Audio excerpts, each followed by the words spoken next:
Not that. No, you Good afternoon, everybody. Good afternoon. How's everybody doing today? It is a beautiful, sunny day in March. Cold. And it's a little cold, a little chilly, but we are here because we are reintroducing the Green New Deal for public housing today. Yeah. I want to thank everybody who's out here today. First and foremost, I have to give a shout out to our New York 14 NYCHA residents who Yes. have bussed down from Queens and the Bronx. I want to give them a big round of applause. Our overall NYCHA organizers that are here, New York City Public Housing, our general public housing organizers that are here, because they right here are why we are here today. That's right. The power of their advocacy and the importance and dignity of their lives and all of our lives is why we are here today. Because when they stand up and advocate for increased investments in public housing, they're standing up for all of us and this insane housing market that we are dealing with today. Every single one of us, most of us, are contending with the fact that we can barely afford housing. Whether it's high rents, whether it's mortgages, whether it's inaccessibility to public housing and social housing stock as well, we cannot access it, and the lack of public housing inventory and investment in that is a big reason why. I want to thank Senator Sanders for being here with us today as our Senate co-lead. I'm very excited to introduce a new co-lead, Representative Delia Ramirez. Yeah. We're adding Chicago to the mix. The city with the third largest public housing stock in the United States. So we're partnering up from New York to Chicago to Puerto Rico, which has a very large public housing stock as well, to make sure that we not just invest in the capital backlog that public housing needs, but that we also create tons of good union jobs in overhauling our public housing stock and investing in the social infrastructure of our public housing as well. That's right. On that note, I want to thank AFSCME as a union who has endorsed the Green New Deal for public housing. Diane Yentl, the president of the National Low Income Housing Coalition as well. Yes. This is what movement building looks like. When we first introduced the Green New Deal for public housing, a lot of it was constructed and written in partnership with residents of public housing. It includes things like expansion of Section 3, which we are talking about here in our housing authority. See, they know. They know because they wrote it.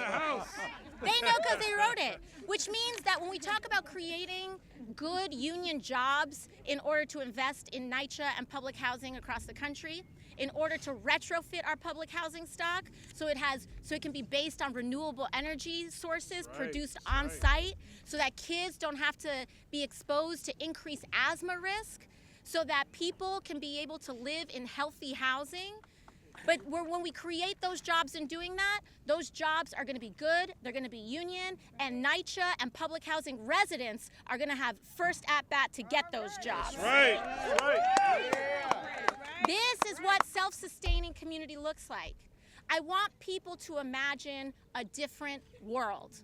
We do not have to accept this. That's right. We do not have to accept this world that we are living in now. We can imagine and we can achieve something new. Imagine waking up in your apartment. It's beautiful. It's affordable. You can raise a family in it. And you walk outside and there's a beautiful playground. And there's kids already playing in that playground. And your children go out there and they are connected to a community.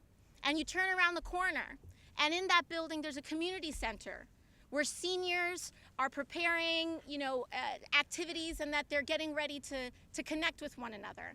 And we walk out and there's a barbecue on a Saturday and your school is good and the energy that powers your home isn't filling up your lungs. Amen. That you don't have to worry if the paint on the walls is exposing your kid to lead. The water that you drink is fresh and crisp. And all of this can be done without bankrupting ourselves. We have to return to an era of rebuilding public housing in the United States. And we have to reject the idea that it's broken policy. What's broken policy is the Faircloth Amendment, which has banned the construction of public housing for decades. That's broken policy. Right. What's broken policy is refusing to invest in our public housing stock for decades. That's broken policy. What's broken policy is only building housing stock that's designed for the wealthy and not for working and middle class people. And what's broken policy is relying solely on the market and solely on billionaires in order to produce and extort everyday people of every dime that we have in charging the highest rent possible. Right. A different world is not only possible, a different world is arriving today. That's right. Today. The Green New Deal for public housing would immediately replenish the multi-billion-dollar backlog for public housing repairs.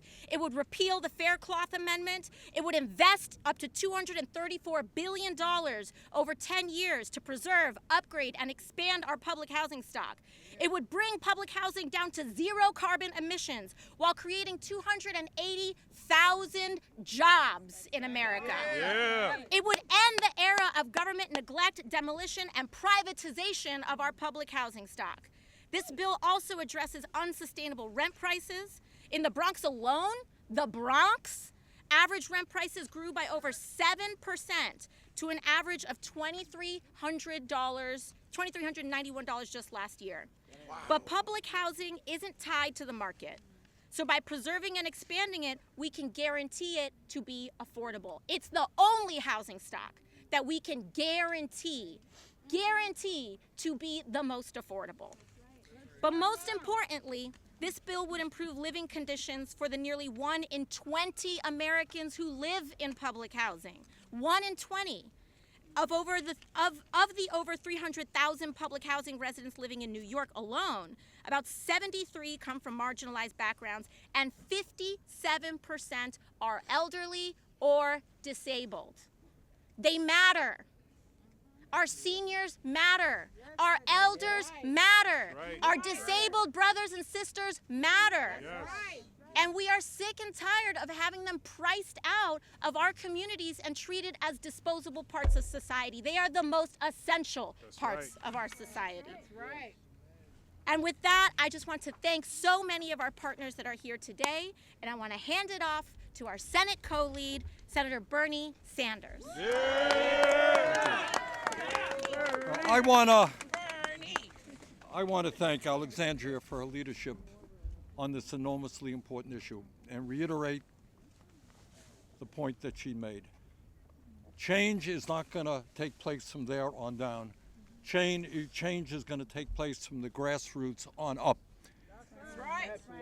And we need to mobilize millions of people to demand that every American has decent and affordable housing, and at the same time, we address the existential crisis of climate change. And that is what this legislation does. So what we're talking about here is an understanding that if we do not get a handle on the crisis of climate change, the planet that we are leaving our kids and grandchildren will become increasingly uninhabitable. We are not going to allow that to happen. Right. And the second point we're going to make, when I was a kid, growing up in a far and distant land of Brooklyn, I know it's not your territory, we didn't live in public housing, but we lived in rent-controlled apartments, all right, which was a solid source of housing in New York City at that point. $75 a month is what we paid. But what we have got to do now in the midst of a massive housing crisis in the state of Vermont, in New York, in California, not only homelessness, but millions of people who are paying 50% or more of their limited income from housing, we are saying enough is enough. Affordable housing is a human right. That's right. Right. And what we're also saying is not only do we need jobs in America, we need jobs in America that pay people a living wage. Right. So the good news and what Alexandria has done, what everybody here has done, What we have done together is put together a piece of legislation that addresses some of the major crises in America. We're going to stand up and transform our energy system and create sustainable housing, not based on fossil fuel. That's right. We are going to provide decent, quality, affordable housing for millions of Americans. And at the same time, we're going to create good-paying union jobs. That is a win-win-win situation. Let's pass this legislation. Thank you all very much. All right. Next up, we have our House co-lead, freshman coming out swinging, Representative Belia Ramirez. Thank you.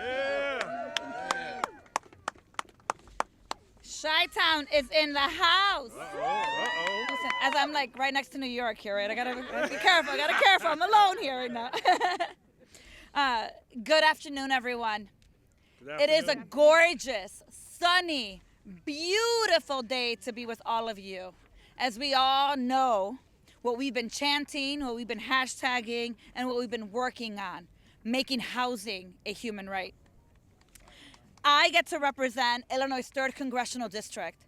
The district, half of it is in the city of Chicago and the rest of it is in the northwestern suburbs. A district that, like many districts in our nation, are feeling the impact and lack of affordable housing and the urgent climate crisis. The reality is that you and I both know that before the pandemic, the rent was too damn high. Right. And it was nearly impossible for most of our communities to ever purchase a home. What you have seen over the last few years is rent continuing to increase 20%, 20%, 20%. What we haven't seen increase is wages. That's right. That's right.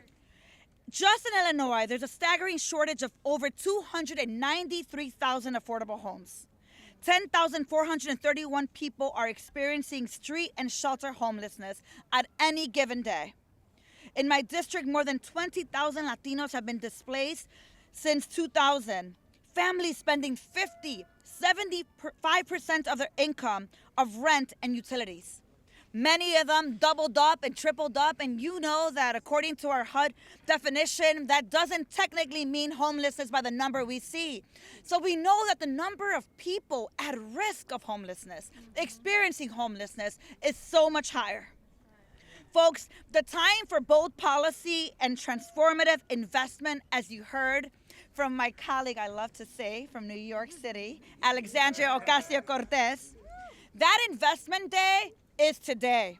Yes. We need action to confront the systemic and environmental challenges displacing our families and threatening our communities.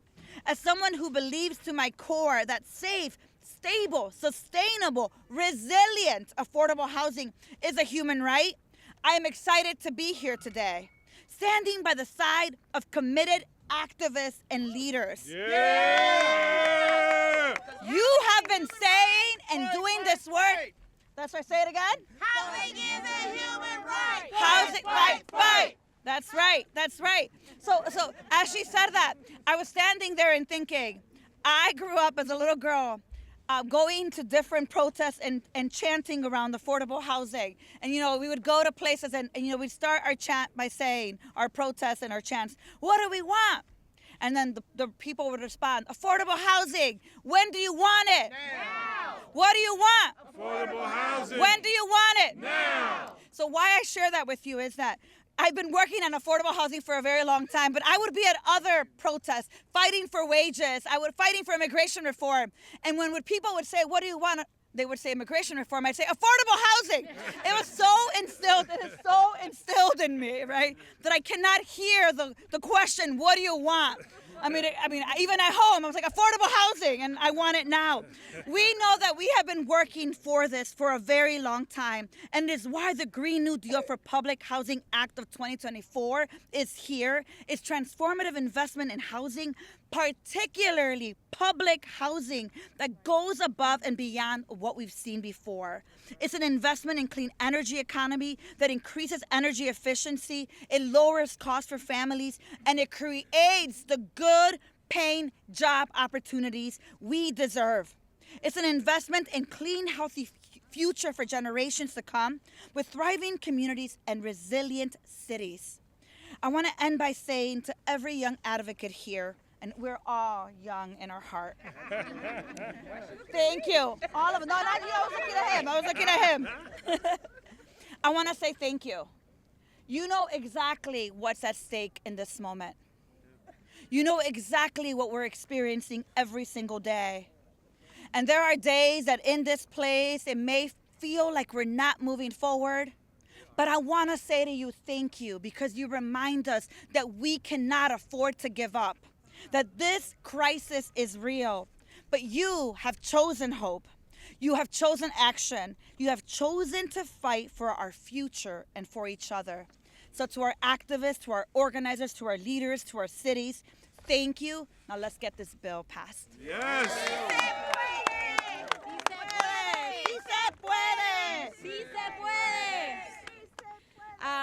I mean, now you know why she's the co-lead on this, right? She's just Delia's such an incredible champion on this.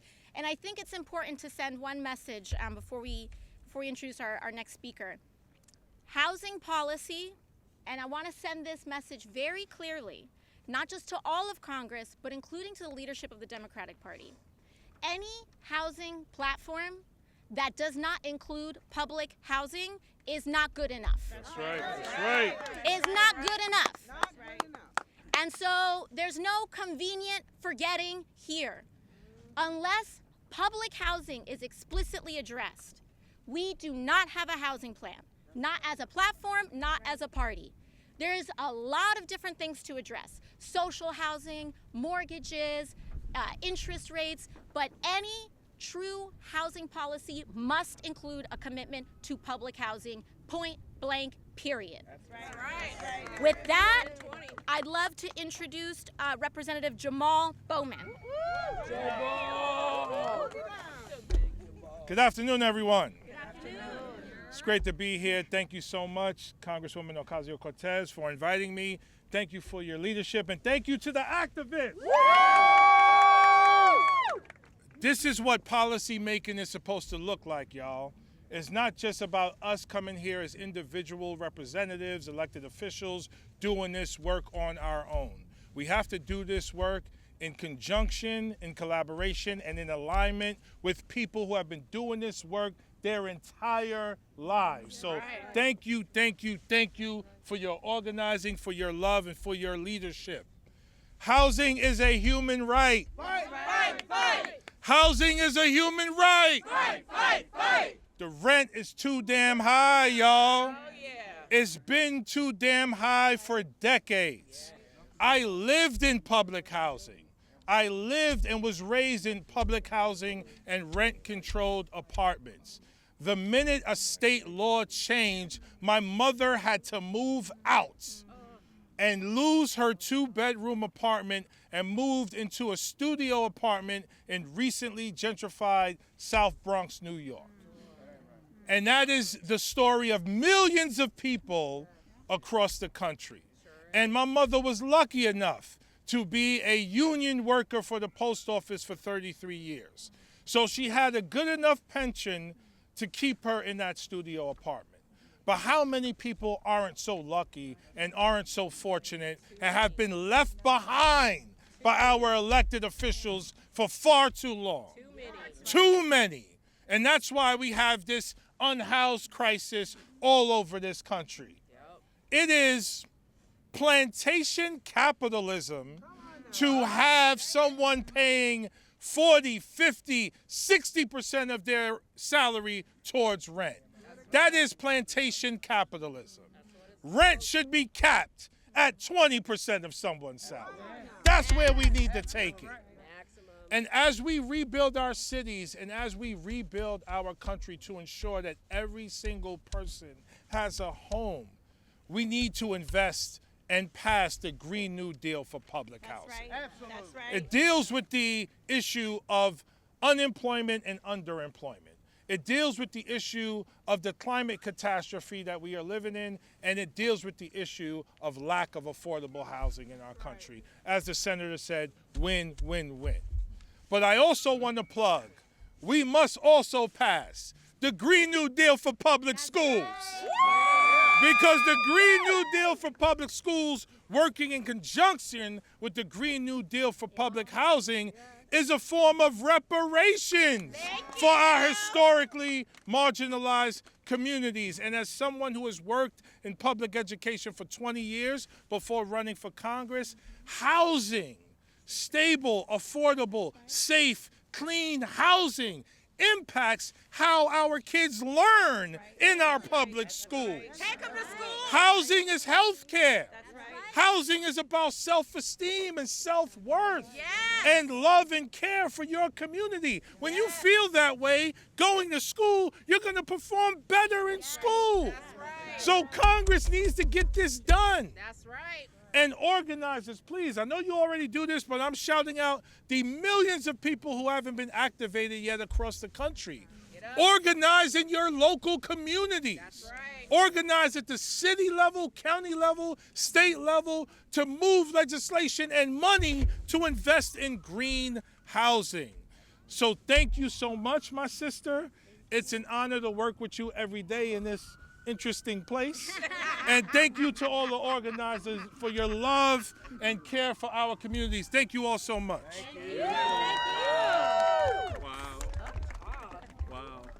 Incredible, incredible. Sorry, I don't know whose mic this is, but I'm trying to do my best to fix it. Okay. All right. Next up, I'd like to introduce Senator Peter Welch. Yes! Thank you. We miss him in the House. We miss him in the House. Well, I got to tell you, Eddie, Markey, and I are realizing all the fun you're having over here. You got room for us to come back, Jamal? It's pretty good. You know, one of the themes that we've been hearing is housing is about community. You know, in Vermont, we have the second highest homeless population. Wow. Really, per capita. Unbelievable. And you know, I think back, Jamal, you told your story. When I first went to Vermont, I got out of law school. I rented an apartment on the 3rd floor of a tenement for $115 a month. And it stayed that way. My first job, I was making $9,000 a month. A month? But you know, a week. Son. No, a year. Oh, about to say. That's a good first job. Those are the good. Yeah. Well, you know, actually, there's a funny story because I got out of law school and I got a job offer on Wall Street and I got a job offer over here on K Street. And I would have been making good money. I ended up on Bridge Street in White River Junction, and it was great. But the point is, it was possible to make a choice and to get a modest place to begin. But we don't mind modest. We want opportunity where it's step by step. You're moving ahead, not falling behind no matter how hard you work, right? Absolutely. That's right. So no one's asking for anything, but we just don't want to have a crushing boulder on our shoulder as we're trying to make our way and build and make our own contribution in the community.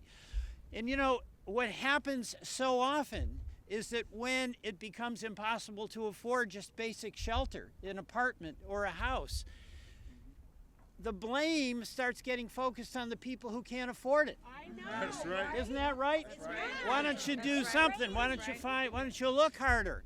But in reality, you know what? There's a market at work. And I'm going to just give one example of the market that is at work right now, and it is outrageous. You know who's buying up all the homes in suburban neighborhoods? Hedge funds. Yeah. They're not living there. They're just buying it, putting the squeeze on, making it impossible for people to get their own home. And, by the way, have a transient neighborhood where those barbecues you're talking about, Alexandria, you just can't put them together.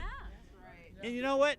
All of us in our own way is doing everything we can to try to make the best of ourselves, be the best of who we can be. But part of that for each of us is to help our neighbor and our kids be the best that they can be. That does require stability.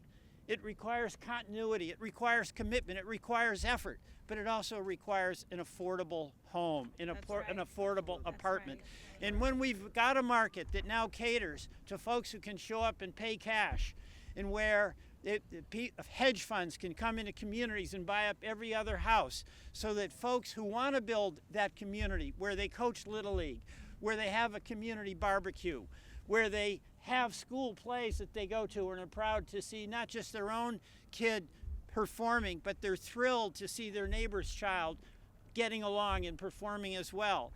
That's what we want, and that's at the heart of this legislation. We want community, and we know in order to get it, we have to have public policy that's going to address climate, that's going to address housing, that's going to build in a way that's resilient and sustainable and efficient. This is within our power to do. And that's why all of you organizing, advocating from your personal experience and the deep, deep commitment you have to love one another. That's what motivates us, and that's why we will sustain this effort and why we will succeed. Thank you all for everything that you do. Thank you, Senator Welch. And next up, we'll have our Green New Deal champion, the OG, Senator Ed Markey. Wow. Oh my God. Whoa.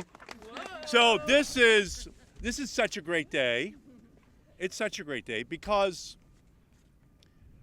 5 years ago, when Congresswoman Ocasio-Cortez and I introduced the Green New Deal, we said, well, the planet's dangerously warming, and we should do something about it. And then we said we should do something with wind and solar, all electric vehicles, battery storage technologies to solve the problem. And then we added 5 more pages, which has been driving Fox News crazy for 5 years. Because we said everyone has a right to a home. Everyone has a right to a good education. Everyone has a right to health care. Everyone has a right to live in dignity. And then we mentioned those people who are left behind. Black, brown, indigenous, poor people in our nation who were left behind in the first New Deal. They just weren't seen. And so that's really what this is all about. This is about a Green New Deal for public housing for everyone. It's about a Green New Deal for public education for everyone, so that everyone is able to maximize their God-given abilities, so that everyone is able to fully participate in the wealth of our nation. So this is just an incredible day because the Green New Deal unleashed a revolution, a revolution that's never going away until we complete this mission of long overdue justice for absolutely every person within our country. And the Green New Deal for public housing is going to deliver on all 3 counts: a revolution of young people, livable future for workers demanding jobs with dignity, and communities demanding justice for everyone. So we're facing a housing crisis in the country that has only gotten worse. Public housing has been left to fall into disrepair, and new public housing has been blocked by outdated federal and state laws, which have blocked it from being constructed. Rents are soaring, and so are the temperatures on our planet, and in those communities especially. But the Green New Deal shows optimism. It shows opportunity. It's driving down emissions, retrofitting public housing, enabling us to build clean, new public housing designed by communities, not just for communities. We can fight climate change and our housing crisis at the very same time. And by using union labor, we can energize our local economies and support good jobs for everyone. We're doing this in Massachusetts at Franklin Park, but we just have to do it everywhere in our nation until we finish the job. Because a livable future means, above all, having a safe, clean, and healthy place to live. We don't have to worry about luxury housing. That's going to get built. We don't have to worry about wealthy people. That's not our job. They've got lobbyists all over the Hill. But we've got our activists, not agonizing, but organizing. No, the public housing movement of our country. We thank you for everything that you're doing, and we're just going to keep going until we finish the job. Thank you all so much for everything that you're doing. Thank you so much. Thank you so much, Senator Markey. Next, we have one, I would say, just one of the great gifts in terms of organizing and one of our great policy minds in the country on housing in general, Diane Yentl, the president of the National Low Income Housing Coalition. Well, I'm delighted to be here today with this incredible group of activists and this incredible group of congressional leaders, and to thank them on behalf of the National Low Income Housing Coalition and our members and partners from across the country for their bold leadership and for these ambitious proposals to not only help preserve America's essential public housing infrastructure, but to modernize these homes to 21st century green standards and to make sure that the residents who live there benefit from green job and training opportunities. It is past time that we combat the affordable housing crisis and climate change, both of which severely harm the lowest income and the most marginalized households. And through innovative, holistic, and bold visions and proposals like the Green New Deal for public housing, our nation can improve lives, ensure housing stability, and address climate change. Today, our housing and homelessness crisis is worsening. Across the nation, America's renters, the lowest income renters, are facing a severe shortage of homes that are affordable and available to them. Nationally, there's a shortage of 7.3 million apartments affordable and available to the lowest income renters.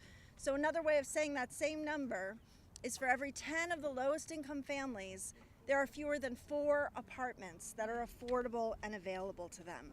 But despite this critical need, Congress continues to chronically underfund solutions, including our essential public housing infrastructure. Congress has divested from public housing for decades, resulting in over $70 billion in unmet capital backlog needs. And as a result, our nation is losing 10,000 to 15,000 units of public housing every year to obsolescence or decay as other units fall into deep disrepair. So at a time when our nation is struggling to address the severe shortage of rental homes affordable to people with the lowest incomes, Congress must take every action to preserve the affordable homes that we have, especially public housing, and we should build more. The Green New Deal for public housing preserves this critical community asset for current residents and for future generations, and it helps prepare for and respond to the growing threat of climate change. So we're grateful for the leadership of the members of Congress that are here today, and we are beside you all the way to get it done. Thank you. Thank you so much, Diane. Next, we are going to have the president of AFSCME Local 647, Paul Wallace. Thank you, Paul. Yes, ma'am. Good afternoon, everyone. My name is Paul Wallace. I'm currently the president of AFSCME Local 647 in Baltimore City Housing, where I represent about 160 members. And just to piggyback off of what they're saying, a lot of my members used to live in public housing, and some of them still live in public housing. I'm here to proudly announce that AFSCME proudly endorses the Green Act deal, the new Green Deal for Public Housing Act. We would like to thank Senator Sanders, Representative Ocasio-Cortez, and Representative Ramirez for leading this bill, and all our allies that are here today. Nationwide, AFSCME has 1.4 million members. AFSCME in Maryland Council 3 has 25,000 members, working for the city, the state, and county and public housing authorities and environmental agencies. we have about 10,000 ASPE members working in public housing, and 1,000 more working green jobs to promote a healthy environment. Excuse me.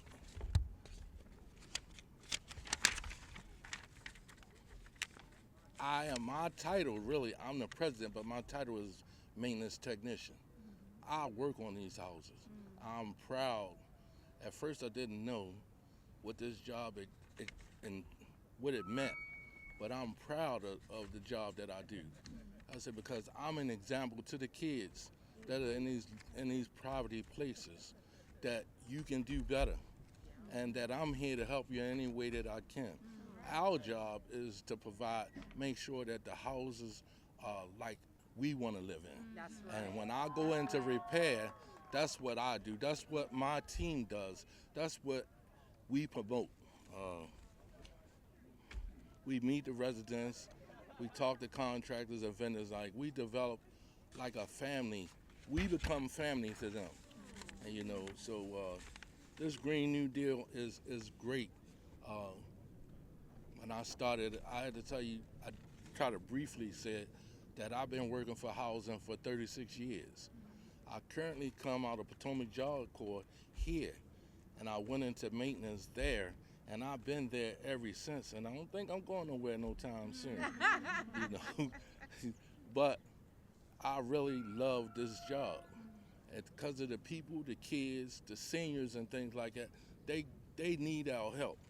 And there's a lot of people I see on the street that for whatever reason, they're not able to get into these homes because it's not available to them, or some kind of flag or some kind of petition that prevents them from getting there.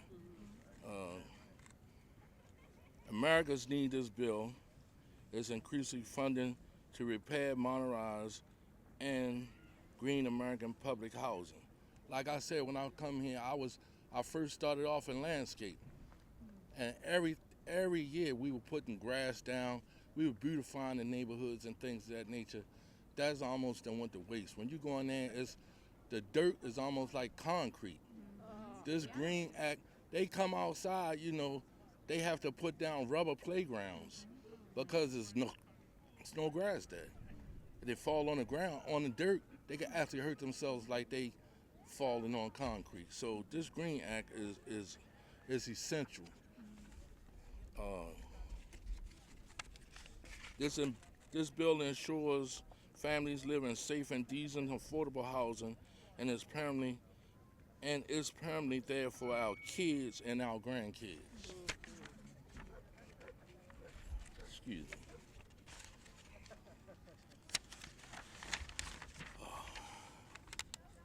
Advocates for housing environment, labor unions, and workers' rights are united to support this bill. We push to enact it with residents, union members, managers, and our broader communities and elected officials. We also work with President Biden and HUD leaders.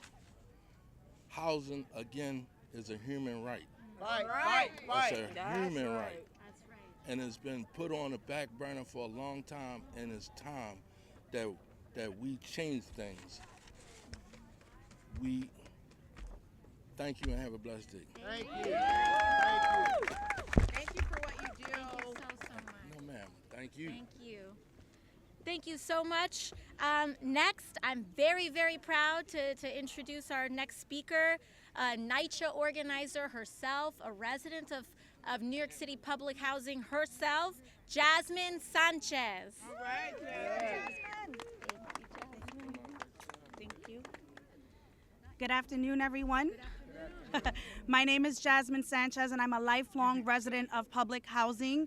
I was born, raised, and still reside in Baruch Houses, which is the largest public housing development in Manhattan with over 10,000 people and 2,200 units. Public housing gave my family an opportunity and a stable home when they came from Puerto Rico. But my grandparents were forced out of 2 apartments when they arrived here due to urban renewal and the burning of their buildings. So had it not been for public housing, I don't know where my family would have been. Everyone deserves a stable home. Everyone deserves a home with clean water. Everyone deserves a home that is not falling apart. Everyone deserves to be invested in. And everyone deserves to live threat-free. Public housing residents face constant threats of privatization and conversions. After decades of disinvestment, we have seen our homes fall apart with repair backlogs that some folks feel will never get resolved. This sentiment of hopelessness is what prompts people to want to convert to RAD or PACT or privatize. No other solution is being presented when these conversations are happening with residents, and that is where we need to start. The Green New Deal for public housing is the alternative to privatization. The Green New Deal for public housing is the alternative for any social housing plan. And the Green New Deal for public housing is the alternative to the trust. Rep. AOC and Senator Sanders ensured in 2019 that this was a bottoms-up approach with purpose, intent, impact, and coalition building with residents, organizations, and allies. And I thank you because a lot of folks don't do that. So I appreciate that.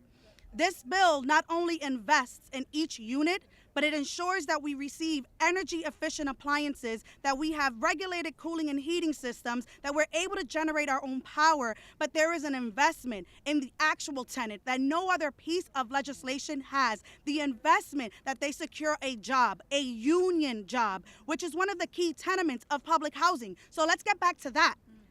This bill focuses on older adults and ensures that their quality of life doesn't suffer due to lack of resources as they age in place. And that our communities become a hub of resiliency because my community and communities that look like mine feel the ramification of climate change more harshly. Frontline communities in New York City that have historically borne the brunt of climate injustice are usually Black, brown, and other low-income communities. We see heat waves, poor air quality, and extreme weather and climate events ravage through poor communities without a second look. I live on the FDR Drive. I live by the Williamsburg Bridge. I live by the Con Edison plant. And I live by the busiest highways in Lower Manhattan. And this encompasses my development. We are boxed in. But I love public housing. My unit has only been occupied by my family. With the increasing rents, public housing is the most stable stock of housing in the nation. So why wouldn't we develop more, invest more, and protect the units that we own more? My household saw 2 college graduates. This is to Rep. Bowman's comment of stability and what you can become. 2 college graduates, my sister from NYU with a degree there, and I with a graduate degree from the CUNY School of Labor and Urban Studies. You already know, right? 3 generations have lived in my unit. This is not an isolated scenario. I have witnessed this throughout my travels speaking to residents nationwide. The first time this bill was introduced in 2019 and every year after that, because I truly believe that this bill is the only way public housing will get what they truly deserve. And I'll leave you with this. 2 of my fondest memories was when Papi, who is my grandfather, took myself and a neighbor's child downstairs in the middle of a snowstorm to play in the snow, creating snowballs, snowmans. I had a pink ski scoot. Never went skiing. I don't know why I owned one. And my friend had a red, white, and blue one, but we got there and we were making snow angels. Another memory I have, and it's the fondest one, me and the kids from the block running around on the lawn trying to capture lightning bugs, right? And for me, this is important to say because these social networks are part of the fabric of public housing that create the life-changing opportunities to its residents to engage and build long-lasting, tight-knit communities. The way we preserve our communities and social networks is by having a true investment in public housing so that people don't have to move, and individuals that live there so that they don't have to get priced out, and ensuring that our communities and developments become resilient so that in times of crisis, we are prepared. I love public housing, so let's pass a Green New Deal for public housing.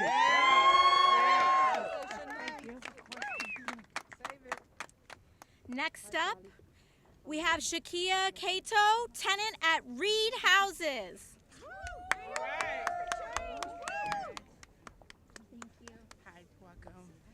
Good afternoon, everyone. Good afternoon. My name is Shakia. I'm so nervous. Don't mind me. I am a resident of New York City housing for almost 40 years. Throughout my years of living in New York City housing, the conditions has been bad. We are often afraid to speak up because we are afraid to lose our apartments if we do speak up. I have a 16-year-old, soon-to-be high school graduate, young man living in these conditions every day, as far as no heat, waking up having 4 or 5 blankets, trying to get warm for school the next day. That's not good. Waking up with rodents, crawling in the area where you have to make a meal that you're afraid to eat, but you had no other choice. It's not right. We need these funds for us as a whole, for all races, not just African Americans. We need these funds to raise our children. We need these funds to get better jobs. We're afraid to get better jobs because the rent's going to go up higher. So we live poorly, which is not fair. In our community, I live downtown Brooklyn. They are building high-rises, higher than where we live, and not give us the opportunity that they have, which is pools, which is security, because we don't live safely in our community. Every day you wake up is a new day, but it's not a change. I pay a light bill, which is beyond what I make during a month, to have heat from portable heaters. What can I do? I want to stay warm. We fought for years asking, when you're going to fix the boilers? We don't have the funds to fix it. So now we have the funds to fix it, let's fix it. That's right. It's not only in Brooklyn, New York, it's all over the U.S. that we live this way. And we are afraid. So with you guys today, hearing us out and hearing our stories, we ask you for help and we say thank you from our bottom of our hearts because we need it. Thank you. Thank you so much, Shakia. Next, we have Ramirez Cooper, the co-executive director for the Center of Popular Democracy.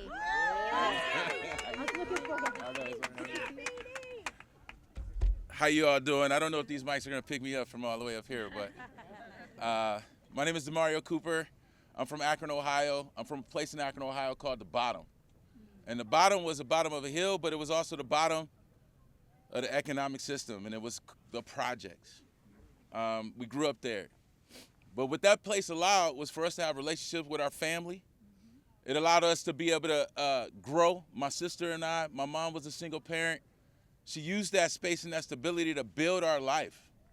She eventually got a better job, and yes, the cliff caught her, and we struggled after she got that better job. But she was able to eventually move us into a house where we had a home. And my mom, she died at 51 years old, trying to jump a class level in this country. My sister and I are her legacy. And currently I'm the co-executive director of the Center for Popular Democracy. And what the Center for Popular Democracy is a group of 51 affiliated organizations across this country that are power building organizations, real people, actual people who have the audacity to believe that we belong here. We belong wherever we are. In this campaign, I want to thank you, Senator, because you are actually embodying the values and beliefs and principles and hope of people like my mother, of people who believe that they have a right to be here. When we're talking about green social housing, we're not just talking about housing. It's a great issue. It's a good campaign. But what we're actually talking about is real people's lives, people's ability to raise their children in safe environments. Think about yourself. Think about your own life. If you did not have a stable environment to be raised in, what are the conditions under which you become? See, our opponents, they use this thing, they create stuff like the Fair Cloth Act, right? They do that. They defund our things that help us. And then they point to those things and say, look how they're not working. That's not working, right? That's what they do. But we're not confused. We're not confused. We're not confused anymore. People put you in office because they weren't confused. People supported Senator Sanders because they weren't confused. If we're in a society where people are starting to wake up, right? Like we're in another awakening right now. We're in another awakening right now. People have been through too much. They're tired. We are tired. Enough is enough. We all know that it's impossible for you to think that a government in this day and age cannot create housing for everyone. It is ridiculous to believe that more people are homeless today than they were 20 years ago. That ain't right. That's crazy. That's crazy. And then instead of fixing the problem, we have legislators trying to criminalize people who are stuck without housing. And they want us to pretend. They want us to pretend like people who don't have houses, it's their fault. I know people who don't have houses who work. They want you to believe that everyone who doesn't have a home is lazy. Is they don't care. That's what they want us to believe. But we know people who don't have homes who are working. If we're going to become the society that we actually can be, it's interesting. I'm sorry, because yesterday we were talking about the 2025 plan, and I'm just like, these people actually think that this is the right way forward. They actually believe, our opponents actually believe that people should not have houses. The Center for Popular Democracy and our affiliate organizations, we believe that the power is with the people. And that there are enough people who believe that we should have a future where everyone has the ability to thrive, where everyone should have a home, where everyone should have a good job. And this opportunity right now does both of those things. It doesn't only create a home where everyone can live that's low emissions, but it also creates jobs for millions of people. If you know someone, where I come from, people, the narrative to tell people that these people are not like you, that people don't think like you, that if you were put in those same conditions, that you would make different choices. I'm here to tell you that you probably wouldn't. You probably wouldn't make different choices than them. But if we give folks opportunity, if we create legislation like the senators are creating, and then we fight as people who have to deal with the conditions of not fighting, if we don't fight, then we can create a future where we all can thrive. That's right. That's what we're fighting for. We're fighting even for our enemies to be able to thrive. We're fighting for the people who don't believe in us, don't believe we should have houses and jobs. We want them to thrive, because the only way we're going to have a future together is if we all work together. The only way that we are going to stay on this planet, the only way we're going to be on this planet with health and have generations and generations of human beings coming is if we work right now to build the power necessary to force the folks in that building to do the things that help us thrive. That's right. That's right. Thank you. Appreciate it. Thank you so much. Fight, fight, fight. Housing is a human right. Fight, fight, fight. Housing is a human right. Fight, fight, fight. Thank you so much, Demario. And to bring us home, we're going to have Israel Izzy Cuevas, the service coordinator for the Green City Force. Thank you. I am Israel Cuevas, NYCHA resident and service coordinator of Green City Force. I am also one of the 700 young adults who are a graduate of the program. Thank you. More importantly, when I am serving and I am working, I am leading and overseeing the training and development as well as service of the members at an urban ag eco hub in Mariners Harbor, Staten Island, New York. And when I think of the Green New Deal, I think of a new door of opportunities for young adults such as myself, graduates, and anyone who really wants to make a difference and change their lives and change the lives of others in public housing, to be able to take the skills, take whatever it is that they are equipped with, and be able to really pioneer a new era of change, of retrofits, and overall improvement of our public housing areas. I myself grew up in public housing, and I've dealt with bad air quality, I've dealt with not having heat, I've dealt with sometimes even not having power. With the new Green Deal, we'll be able to have young adults, anyone who is equipped and certified and willing to serve, to be able to come into these spaces and improve the places that they're living in. By other community members witnessing this, they can then learn and ask questions about what it is that we're doing. Moving forward, this could create a Love Where You Live initiative, and other community members can then step in, and now the community is being built and reformed by the community for the community.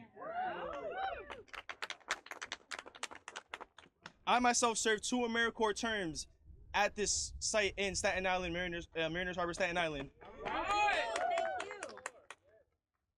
And being able to be a witness to all of the different things that are occurring, all the different injustices, all the different lack of resources that these communities were having was a real eye-opener. And being able to serve alongside my team, the Green City Force staff, being able to give produce for no extra charge, just making sure that people bring in their food scraps, having the community once again participate in our endeavors to be able to attack food justice.